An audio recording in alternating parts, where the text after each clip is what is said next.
Hi friends. చూడండి friends, మీకు ఒకటి చూపెడతాను. చూడండి, ఇది లెనోవో ల్యాప్టాప్ అనమాట.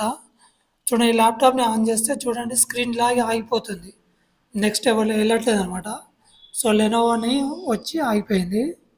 సో ఇలా ఉన్న సిస్టమ్ని ల్యాప్టాప్ని ఎలా రిపేర్ చేసుకోవాలనేది ఈ వీడియోలో చూద్దాం. అయితే ఇందులో మెయిన్గా ఉన్న ప్రాబ్లం ఏంటంటే బూటింగ్ అనమాట. బూటింగ్ ఏంటంటే మనకు బూటింగ్లో రెండు ఉంటాయి. ఒకటి లెగసీ మోడ్ అని, ఒకటి యూఈఎఫ్ఐ అని. సో ఈ రెండిట్లోనే ప్రాబ్లం ఉంటుంది. ఏదంటే మనము ఫార్మేట్ చేసుకున్నప్పుడు ఏమో లెగసీ ఉంటుంది.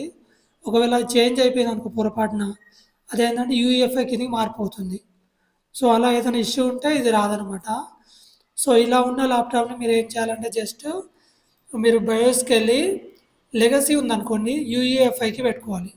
యూఈఎఫ్ఐలో ఉందనుకోండి లెగసీకి పెట్టుకోండి. ఆ మోడ్ ఒక్కటి చేంజ్ చేసారనుకోండి మీ ల్యాప్టాప్ అనేది ఆన్ అయిపోతుంది. సో ఇప్పుడు ఉన్నదాన్ని నేను చేంజ్ చేసిన. సో ఇప్పుడు ఒకసారి ఆన్ చేసి చూపెడతా చూడండి.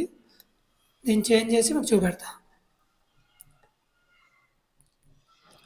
సో చూడండి, ఇప్పుడు నేను చేంజ్ చేశాను. ఇప్పుడు ల్యాప్టాప్ ఆన్ చేస్తే చూడండి ఆన్ అయిపోతుంది. సో జస్ట్ బూటింగ్ మెనూలో లెగసీ ఉంటే యూఈఎఫ్ఐకి ఇది మార్చుకోండి, యూఈఎఫ్ఐ ఉంటే దాన్ని మార్చుకోండి. సో ఈ లెనోవో ల్యాప్టాప్లో ఆ ఇష్యూ ఉండే. సో దాన్ని అయితే ఫిక్స్ చేశాను నేను. బయోస్లో జస్ట్ చేంజ్ చేస్తే చాలు, మీ సిస్టమ్ అనేది ఆటోమేటిక్గా ఆన్ అయిపోతుంది.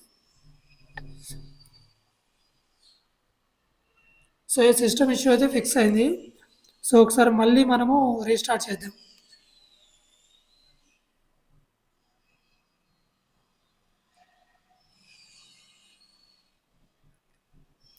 సో ఈ ల్యాప్టాప్ అయితే ఓపెన్ అయిపోయింది. ఒకసారి మనం ఏంటంటే మళ్ళీ ఒకసారి రీస్టార్ట్ చేద్దాం, అంటే ఆన్ అవుతా లేదా అని చెక్ చేసుకుందాం మనము. సో ఒకటే ఇష్యూ ఏంటంటే లెగసీలో ఉంటే యూఈఎఫ్ఐకి, యూఈఎఫ్ఐలో ఉంటే లెగసీకి మార్చుకోండి. బయోస్లో చేంజ్ చేస్తే మీకు ఈ సిస్టమ్ అనేది ఆన్ అయిపోతుంది అనమాట. చూడండి, ఇప్పుడు రీస్టార్ట్ చేస్తున్నాను. చూడండి, ఇప్పుడు స్టార్ట్ చేస్తున్నాను. చూడండి, వెంబడే ఆన్ అయిపోయింది. సో మెయిన్ ఇష్యూ ఏంటంటే అక్కడే చేంజ్ ఉంటుంది. సో అదొక్కటి చేంజ్ చేసుకోండి. Thank you friends. Thank you.